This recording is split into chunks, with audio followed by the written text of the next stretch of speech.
अस्सलाम वालेकुम स्टूडेंट्स। कैसे हैं आप सब? उम्मीद है आप सब खैरियत से होंगे। तो आज फिर से एक नया लेक्चर लेके आपके सामने हाजिर हुए। इससे पहले हमने प्रोटीन्स, कार्बोहाइड्रेट्स, बायोमॉलिक्यूल्स, बाकी जो चीज़ें थी वो देखी थी, अच्छी तरह पढ़ा था उन चीज़ों को। तो आज हम इसी चैप्टर का लास्ट टॉपिक है न्यूक्लिक एसिड आपके सामने ले आए हैं। आज हम इसको देखेंगे और इसके हवाले से जो क्वेश्चंस या जो चीज़ें रहती है वो लास्ट में डिस्कस करेंगे। तो शुरू करते हैं अपना टॉपिक। फिर जो बातें रहती हैं लास्ट में टाइम मिला तो ज़रूर डिस्कस करेंगे और बातें भी करेंगे। तो चले शुरू करते हैं अपना टॉपिक। तो न्यूक्लिक एसिड, न्यूक्लिक एसिड। तो न्यूक्लिक एसिड सबसे पहले ना इसको 1869 में एक स्विस फिजिशियन ने इसको रिपोर्ट किया था, बताया था। और उसने जो है कि इसको पस सेल में देखा था। किसमें? पस सेल में। पस सेल में देखा था इसको। पस सेल के न्यूक्लियस में देखा था। पस सेल के न्यूक्लियस में देखा था। तो पस सेल क्या होता है, पहले इसको थोड़ा देख लेते हैं कि पस सेल, पस पीप भी कहते हैं ना, पीप जहाँ इन्फेक्शन हो तो आपने देखा होगा पीप पड़ती है। तो पस किसकी वजह से होता है? असल तो ना ये जो हमारे वाइट ब्लड सेल्स होते हैं या हमारी बॉडी में ना डिफेंस सिस्टम होता है, फौजी होते हैं ना नॉर्मल, जो है कि आर्मी होती है जो हमारी हिफाजत करती है। तो इस आर्मी में से एक छोटा सा फौजी है, एक इसी आर्मी, हमारी बॉडी की आर्मी जो है उसमें से एक फौजी है, उसका नाम है जी न्यूट्रोफिल। न्यूट्रोफिल उसका नाम है, न्यूट्रोफिल। ये WBC वाइट ब्लड सेल होते हैं, उसकी एक टाइप है, इसकी एक स्पेशल टाइप होती है।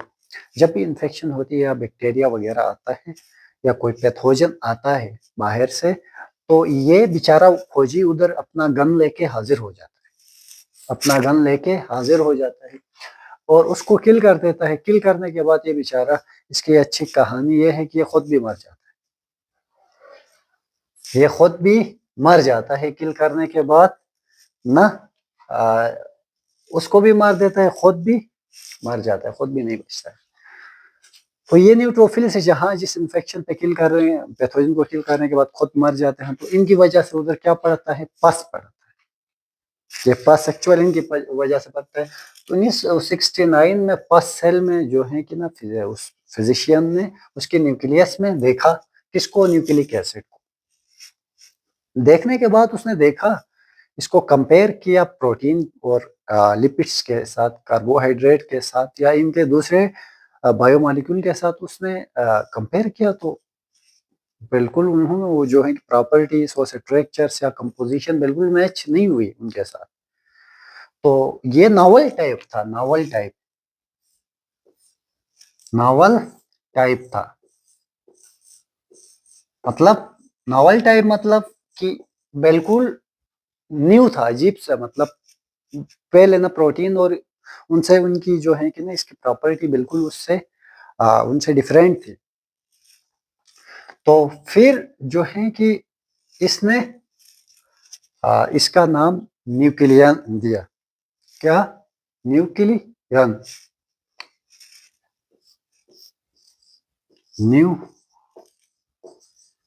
न्यूक्लियन, न्यूक्लियन, क्योंकि ये न्यूक्लियस में है तो इसलिए जो है कि इसका नाम न्यूक्लियन रखा गया। समझ में आ गई बात? फिर 1920 में 1920 में 1920 में इसका स्ट्रक्चर, कंपोजिशन वगैरह जब साइंटिस्ट को आहिस्ता आहिस्ता एजुकेशन में, आप पता है, नॉलेज बढ़ती है, पता चला साइंसदानों को पता, इसका कंपोजिशन, स्ट्रक्चर, प्रॉपर्टीज पूरा पता चला, तो फिर इसका नाम क्या रखा गया?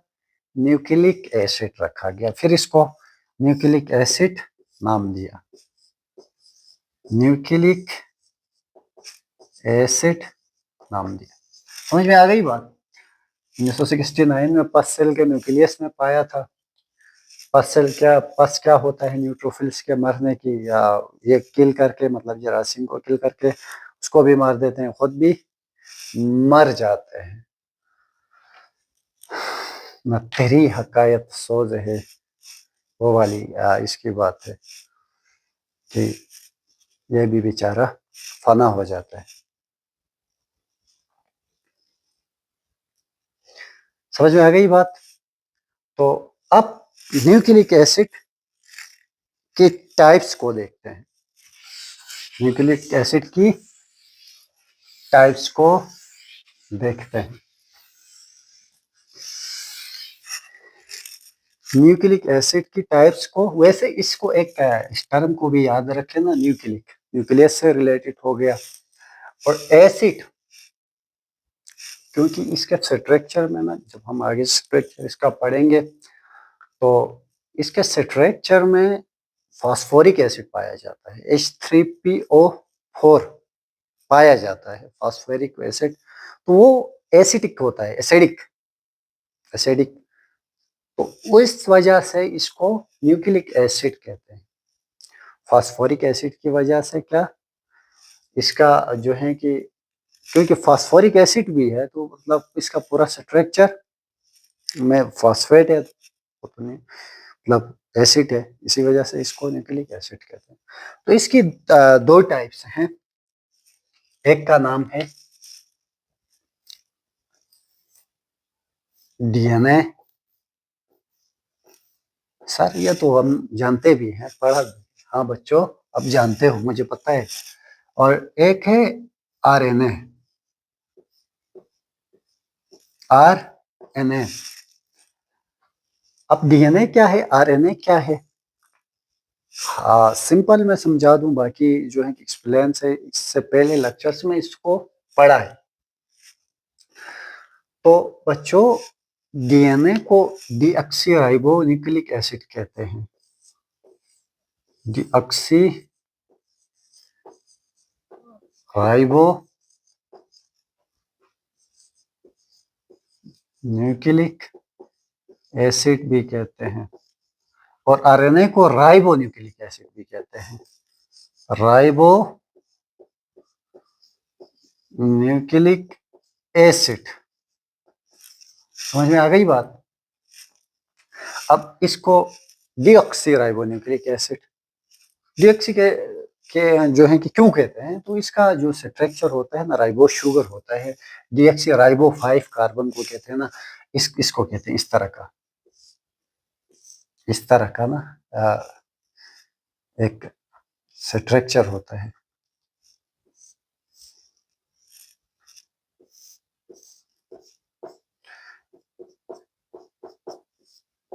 तो अब इधर देखें, इधर OH, इधर भी OH। अब लेकिन डीऑक्सी ऑक्सीजन नहीं है, डीऑक्सी ऑक्सीजन नहीं है, तो इसमें सिर्फ हाइड्रोजन होगा, ऑक्सीजन नहीं होगा। लेकिन इसमें होगा, इसमें आरएनए में राइबो न्यूक्लिक एसिड कहते हैं, तो राइबोस शुगर होगा। समझ में आ गई बात? इसको इसलिए डीऑक्सी राइबो न्यूक्लिक एसिड कहते हैं, इसको राइबो न्यूक्लिक एसिड कहते हैं। समझ में आ गई बात? और दूसरी बात, ये डबल स्ट्रैंडेड है, इस तरह है ये ना, इस तरह डबल स्ट्रैंड, लीडर की तरह, ये नाइट्रोजनस बेसिस है, सीडी की तरह। ये अगर डबल स्ट्रैंड है ना, तो इसको हाफ कर दें आप, इस तरह, तो ये आधा मतलब सिंगल स्ट्रैंडेड, एक एक इस तरह सिंगल स्ट्रैंड है और ये डबल स्ट्रैंड है। समझ में आ गई बात डीएनए बारे में। और ये जो है कि इसमें ना ये दोनों एक सिमिलैरिटी ये है कि ये दोनों है पॉलीमर। ये दोनों क्या है? पॉलीमर है। ये दोनों पॉलीमर है। पॉलीमर कहते हैं बच्चों इस तरह ना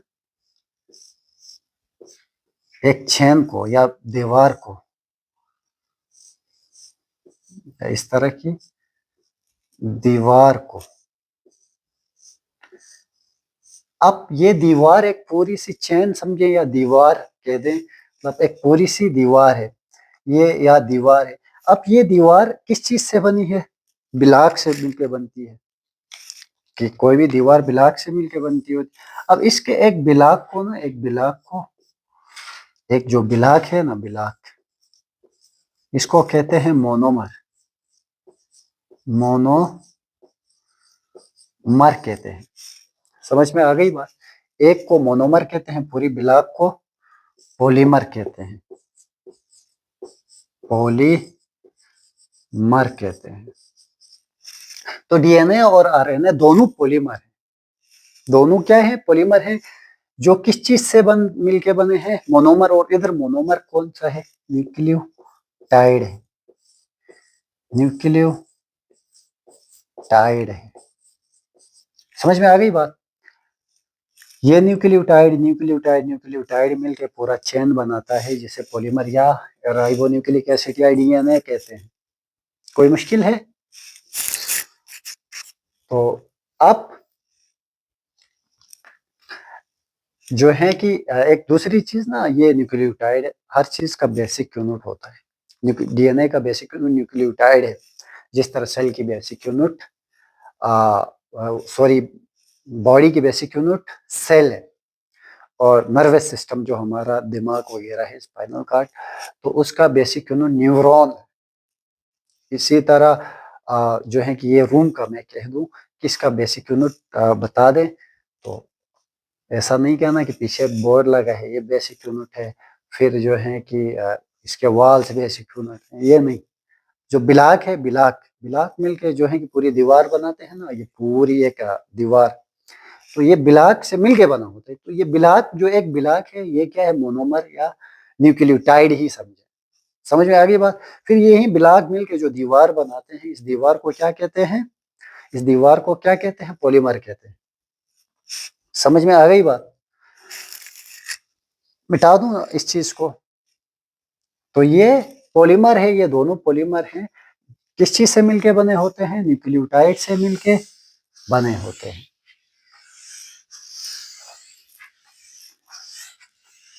अभी तक मैंने क्या पढ़ाया रिपीट करूं तो ये मैं बता रहा हूँ ना, एक चीज ये आप याद याद रखें एक चीज को। न्यूक्लिक एसिड किस चीज से बना था? ये दो न्यूक्लिक एसिड में आरएनए या डीएनए। डीएनए किस चीज से मिलके बना होता है? न्यूक्लियोटाइड से। यहां तक हमने पढ़ा ना। तो अब हम पढ़ेंगे स्ट्रक्चर ऑफ न्यूक्लियोटाइड।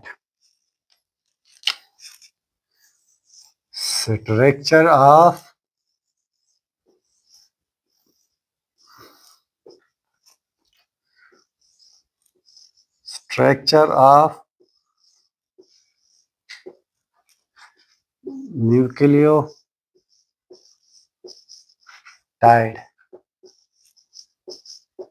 न्यूक्लियोटाइड का स्ट्रक्चर पढ़ेंगे कि अब न्यूक्लियोटाइड किस चीज से मिलके बना है। अब हम ब्लॉक को भी देखेंगे। ब्लॉक किस चीज से मिलके बना होता है? बाजरी से, पानी से, रेत, या इस तरह पानी भी, समेट भी, यो दूसरी चीजें मिला के ब्लॉक बनाते हैं ना एक।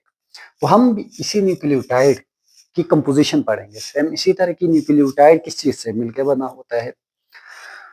तो न्यूक्लियोटाइड तीन चीजों से मिलकर बना होता है। पानी, बजरी नहीं, ठीक है, इस तरह नहीं बोलना है, वो तो ब्लॉक मिलकर बना। फास्फोरिक एसिड, राइबोस, शुगर और नाइट्रोजनस बेस, तीन चीजों से मिलकर बना होता है। सबसे पहले क्या है? राइबोस, शुगर है, राइबोस शुगर है। जो अभी मैंने स्ट्रक्चर ड्रा किया था इस तरह का 5 कार्बन वाला,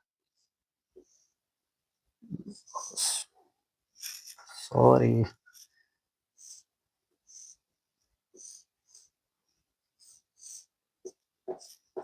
समझ में आ गई बात, इस तरह का। तो ये इसमें जो है कि O H O H O H H CH2OH, ये जो है कि इस तरह का स्ट्रक्चर है राइबोस शुगर। और दूसरा इस ये जो मिलके बना होता है वो है फॉस्फोरिक एसिड, फॉस्फोरिक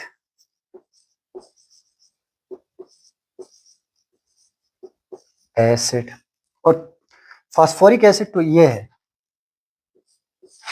ये double bond carbon OH OH OH, ये फॉस्फोरिक एसिड का स्ट्रक्चर है। समझ में आ गई बात, दो चीजें हो गई। और तीसरी चीज है नाइट्रोजिनस बेसिस, नाइट्रोजिनस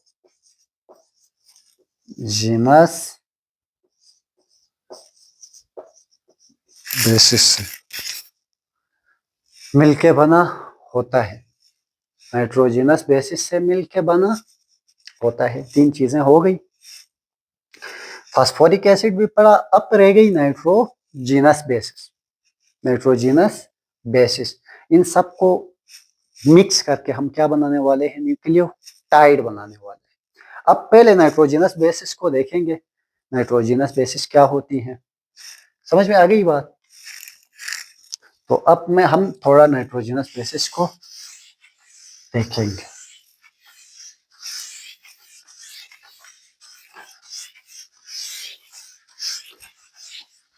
अब ये एक न्यूक्लियोटाइड है ना, न्यूक्लियोटाइड है जिसमें सेंटर में क्या है, सेंटर में है इस तरह राइबोस शुगर है, राइबोस शुगर है। इसकी ये दो आंखें हैं, ये लटका मुंह है। और इसके साथ इधर इस कार्बन में नाइट्रोजिनस NB मतलब नाइट्रोजिनस बेसिस है। आंखें इस तरह हंस रही। और इस साइड पे ये जो है कि ये फॉस्फेट है, फॉस्फोरिक एसिड है।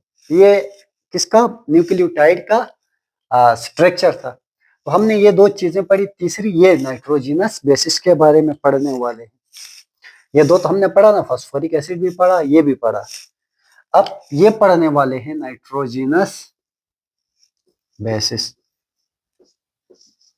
Nitrogenous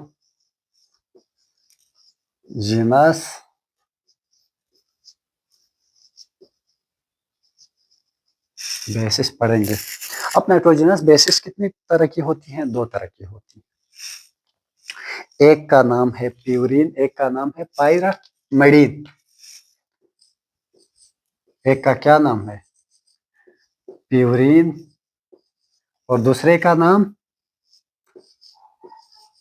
pyrimidine.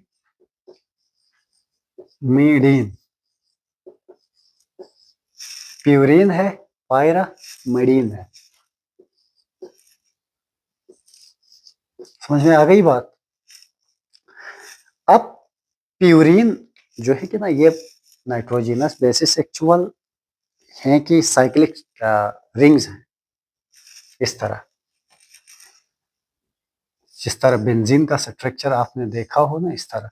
लेकिन इधर नाइट्रोजन, अब अभी इधर का ये कोनों में कार्बन कार्बन कार्बन कार्बन, अगर इधर भी कार्बन होता तो इसको कहते थे होमोसाइक्लिक, ये की तरह गोल गोल, मतलब सेम। लेकिन इधर N है, नाइट्रोजन है, ये बाकी 5 सेम है, ये इधर नाइट्रोजन आए तो इसको कहते हैं हेटेरोसाइक्लिक, समझ में आ गई बात। तो ये nitrogenous basis heterocyclic gold structures के कंपाउंड्स हैं।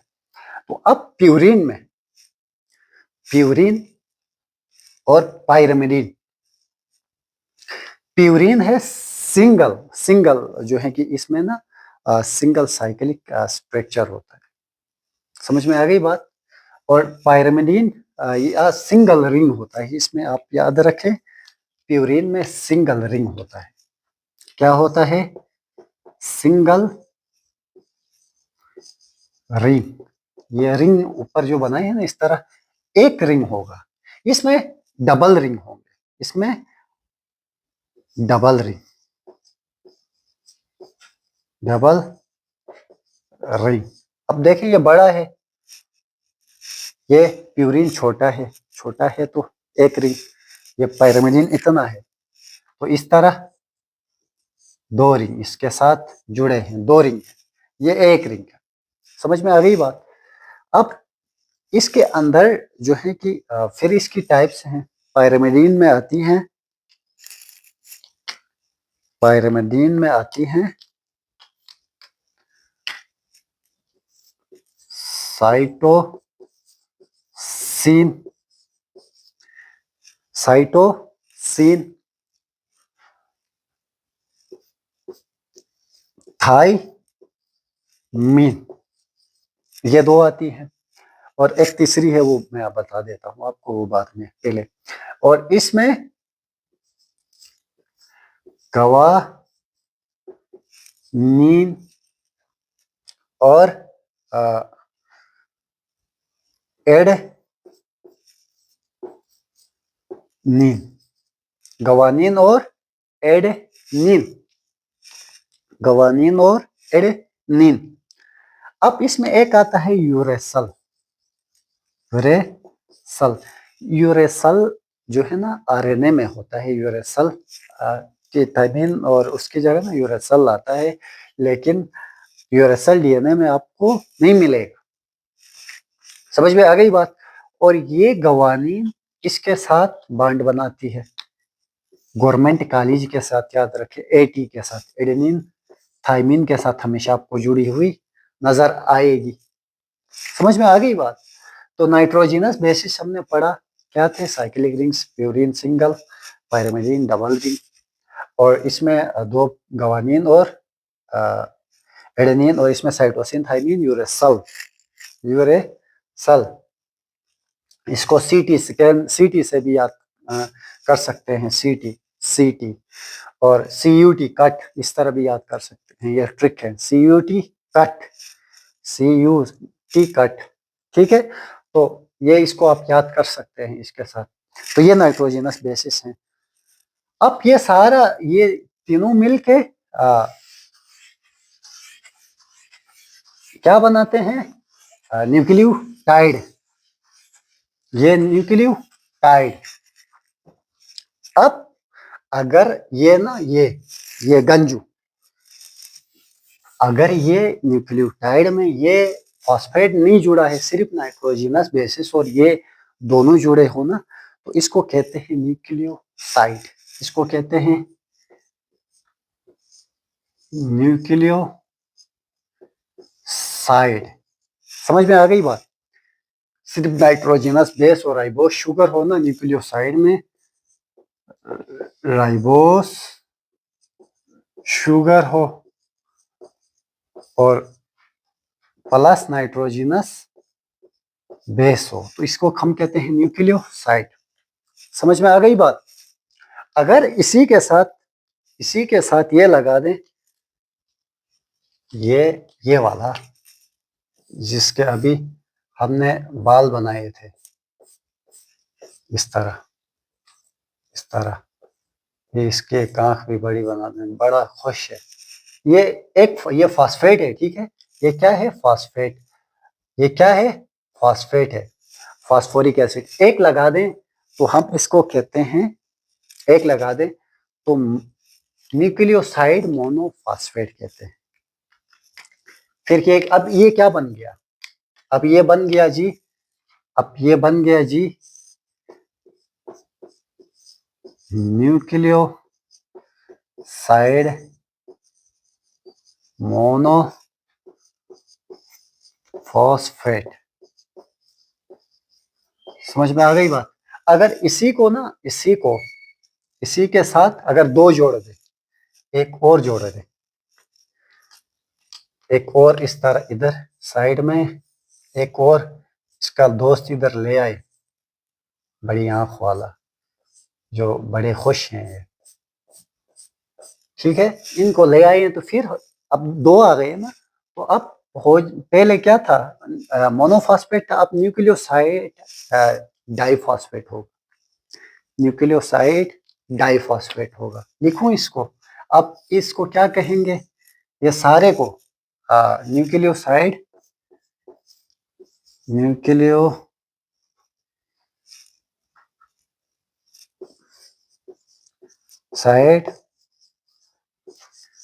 डाइफॉस्फेट।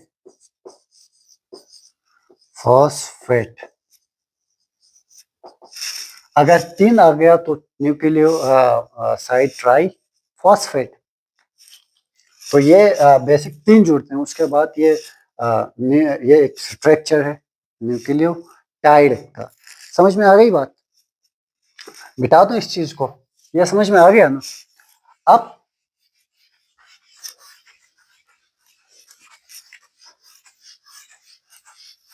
अब इस तरह के ना न्यूक्लियोटाइड्स, इस तरह के न्यूक्लियोटाइड्स ना, अब डबल डीएनए इस तरह है ना, डीएनए डबल इस तरह लीडर की तरह होता है ना, डबल। तो इस तरह का न्यूक्लियोटाइड एक इस साइड से, एक इस साइड से, ये नाइट्रोजिनस जो बेसिस होती है ना इसकी, एक इस साइड से, फिर इधर पेंटोस वो गंजू वाला आएगा।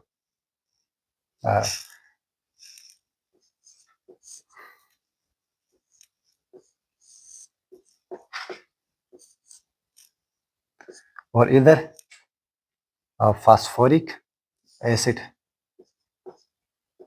ये जो बाल ऊपर किया है ना जिसने, इस तरह। अब ये नाइट्रोजनस बेसिस है ना, आपस में जुड़ती हैं, जो मैंने आपको ये बांड के जरिए ना जुड़ती, मैंने अभी आपको कहा था ना, गवानीन आएगी तो साइटोसिन, या एडेनिन आएगी तो थायमिन। अब ये देखें, ये इस तरह, अब इधर भी ये न्यूक्लियोटाइड जुड़ता जाएगा, न्यूक्लियोटाइड जुड़ता जाएगा, इधर एक और आएगा इस तरह, इधर मतलब एक पूरा इस तरह एक चेन बना देंगे नीचे तक, इधर से भी, इधर से भी। समझ में आ गई बात? और बीच में इस तरह जो जो नाइट्रोजनस बेसिस आती हैं, जुड़ते जाएंगे। अभी तो ये नेक्स्ट लेक्चर में इसका स्ट्रक्चर पढ़ेंगे सही तरह, तुम्हें पूरा समझाऊंगा। वैसे जस्ट अभी सिंपल ना नेक्स्ट लेक्चर के लिए थोड़ा समझा रहा हूँ, ताकि आप लोगों को समझ आ जाए, नेक्स्ट लेक्चर में कोई मुश्किल ना हो, इसलिए। तो ये जो है कि बीच में जो बेसिस थी ना, प्यूरिन और पायरिमिडीन, ये इस तरह आपस में इधर जुड़ती है। बाकी अब देखें, नाइट्रोजनस बेस कार्बन नंबर 1 पे जुड़ी है, तो इसको कहेंगे फर्स्ट प्राइम। और 5 पे कार्बन नंबर, ये 5 है ना, इधर 5 होता है, तो इस पे जो फॉस्फेट जुड़ा होता है, इसको 5 प्राइम कहते हैं। समझ में आ गई बात? तो ये इस तरह ये न्यूक्लियोटाइड्स मिलके पूरा एक पॉलीमर चेन बनाते हैं, पॉलीमर बनाते हैं। फिर इस साइड से न्यूक्लियोटाइड पॉलीमर बनेगा, एक चेन बनेगा, फिर इनके जो नाइट्रोजनस बेसिस हैं बीच में बाइंड बना लेंगे, फिर डीएनए तैयार, डीएनए तैयार हो। समझ में आ गई बात? तो अब एक सीक्वेंस आप याद रखें, हमने क्या पढ़ा, नाइट्रोजनस बेस एक plus ribose sugar plus phosphoric acid, phosphoric acid, P stand for phosphoric acid, मिलके क्या बनाया, न्यूक्लियोटाइड, न्यूक्लियोटाइड बनाया, न्यूक्लियोटाइड बनाया। फिर न्यूक्लियोटाइड मिलके आरएनए प्लस डीएनए और आरएनए बनाया, आरएनए बनाया। और इसी आरएनए और डीएनए को न्यूक्लिक एसिड कहते हैं। समझ में आ गई बात? इसी डीएनए और आरएनए को न्यूक्लिक एसिड कहते हैं। जहां से गए थे वहां पहुंच गए। समझ में आ गई बात? तो ये था आज का लेक्चर, कोई मुश्किल नहीं था, उम्मीद है समझ आया होगा। तो नेक्स्ट लेक्चर में मिलते हैं इंशाल्लाह, तब तक के लिए अल्लाह हाफिज।